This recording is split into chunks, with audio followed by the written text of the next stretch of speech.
CPIക്ക് എന്തുകൊണ്ട് അർഹതയില്ല എന്നുള്ളതാണ് എനിക്ക് അതിനുള്ള തിരിച്ചുള്ള ചോദ്യം. അപ്പോൾ അതിന് ഏതെങ്കിലും വ്യക്തികളെ ഏകപക്ഷീയമായ മറുപടി പറഞ്ഞതുകൊണ്ട് അത് അവസാനിക്കുന്നില്ല.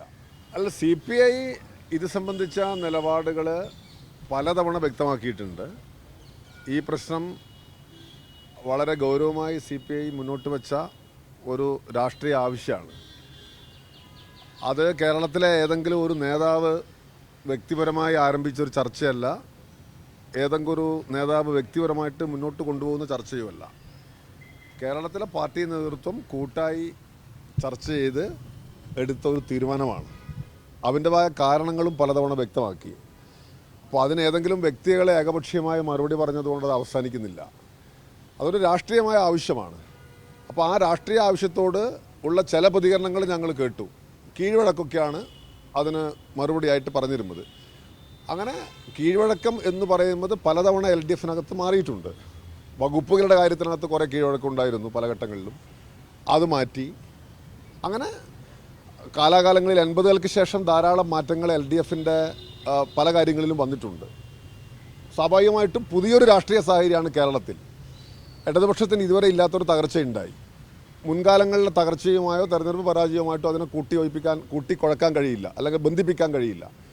അപ്പോൾ ആ സാഹചര്യങ്ങളെല്ലാം പരിഗണിച്ചുകൊണ്ട് CPI പ്രതിപക്ഷ ഉപനേതൃത്വ സ്ഥാനം വേണമെന്ന് ആവശ്യപ്പെടുന്നു. അത് രാഷ്ട്രീയമായ വളരെ ജെന്യൂനായ ഒരു ആവശ്യമാണ്. അത് സ്വാഭാവികമായിട്ട് മുന്നോട്ട് വെക്കുന്നു. അത് ഏതെങ്കിലും ഒരു വ്യക്തികൾക്ക് ഏകപക്ഷീയമായി അവരുടെ വർത്തമാന രീതി കൊണ്ട് ക്ലോസ് ചെയ്യാൻ സാധിക്കുന്ന ഒന്നല്ല. ഞങ്ങൾ വ്യക്തിപരമായിട്ടല്ല ആവശ്യങ്ങൾ ഉന്നയിക്കുകയും ചെയ്തത്. CPM ഇങ്ങനെ കടുംപിടുത്തം പിടിച്ചാൽ പിന്നെ അതിലെ പോംവഴി എന്താണ്? അല്ല, അങ്ങനെയല്ല. ഒരു രാഷ്ട്രീയ ആവശ്യം ഉണ്ടാവുമ്പോൾ അത് സ്വാഭാവികമായിട്ടും അതിനൊരു വഴി നമ്മൾ കണ്ടെത്തി വെക്കും. അതായത് ഇതിനു മുൻപും കേരളത്തിൽ ഇടതുപക്ഷ ജനാധിപത്യ മുന്നണി പല കാര്യങ്ങളും ചർച്ച ചെയ്തു. അങ്ങനെ ചർച്ച ചെയ്ത് പിന്നീട് മുന്നണി കൂട്ടായും ഒക്കെ ചില നിഗമനങ്ങളിലും തീരുമാനങ്ങളിലും ഒക്കെ എത്തിയിട്ടുണ്ട്.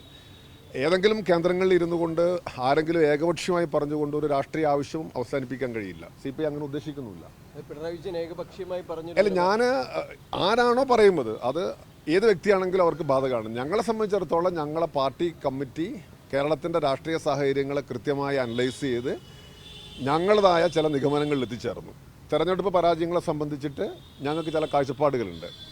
ആ കാഴ്ചപ്പാടുകളിൽ ഇടതുപക്ഷ ജനാധിപത്യ മുന്നണിയുടെ പൊതുവായ പ്രശ്നങ്ങൾ, CPIയെ സംബന്ധിച്ച് CPI മാത്രം പ്രത്യേകം പരിശോധിക്കേണ്ട പല കാര്യങ്ങൾ, അങ്ങനെയൊക്കെ ഞങ്ങൾ കണ്ടെത്തി. അതിനുശേഷം ഞങ്ങൾ മുന്നോട്ട് വെച്ചിരിക്കുന്ന ഒരു രാഷ്ട്രീയ ആവശ്യമാണ് പ്രതിപക്ഷ ഉപനേതൃസ്ഥാനം എന്ന് പറയുന്നത്. നിരവധി തവണ അത് CPI നേതൃത്വം വ്യക്തമായി കഴിഞ്ഞൊരു കാര്യമാണ്. കാരണം ഇപ്പോൾ ഈ ഒരു ഘട്ടത്തിൽ ആ ചർച്ചയ്ക്ക് പോലും ഇനി പ്രസക്തിയില്ല. കാരണം ഇത് എത്രയോ ദിവസങ്ങളായി, കഴിഞ്ഞ ഒരു 1-2 മാസത്തോളമായി വേണമെങ്കിൽ പറയാം, കേരള രാഷ്ട്രീയത്തിൽ നടക്കുന്ന ഒരു പ്രധാനപ്പെട്ട ചർച്ചയാണ്. CPIക്ക് എന്തുകൊണ്ട് അർഹതയില്ല എന്നുള്ളതാണ് എനിക്ക് അതിനുള്ള തിരിച്ചുള്ള ചോദ്യം. അങ്ങനെ പറഞ്ഞാൽ CPIക്ക് എന്തുകൊണ്ട് അർഹതയില്ല? CPI പ്രതിപക്ഷത്തെ പ്രധാനപ്പെട്ട കക്ഷിയാണ്. കേരളത്തിലെ ഏറ്റവും പ്രധാനപ്പെട്ട ഒരു ഇടതുപക്ഷ രാഷ്ട്രീയ പാർട്ടിയാണ്. ഇടതുപക്ഷ സ്വഭാവം നിലനിർത്തുന്നതിൽ മുന്നോട്ട് കൊണ്ടുപോകുന്നതിൽ വലിയ പങ്ക് വഹിക്കുന്ന ഒരു പാർട്ടിയാണ്. കേരള രാഷ്ട്രീയത്തിൽ പല നിർണായക തീരുമാനങ്ങൾ എടുത്തിട്ടുള്ള ഒരു രാഷ്ട്രീയ പാർട്ടിയാണ്. അപ്പോൾ സ്വാഭാവികമായിട്ടും ഇന്നത്തെ പ്രത്യേക രാഷ്ട്രീയ സാഹചര്യത്തിൽ ഈ ആവശ്യത്തിന് പ്രസക്തിയുണ്ട്.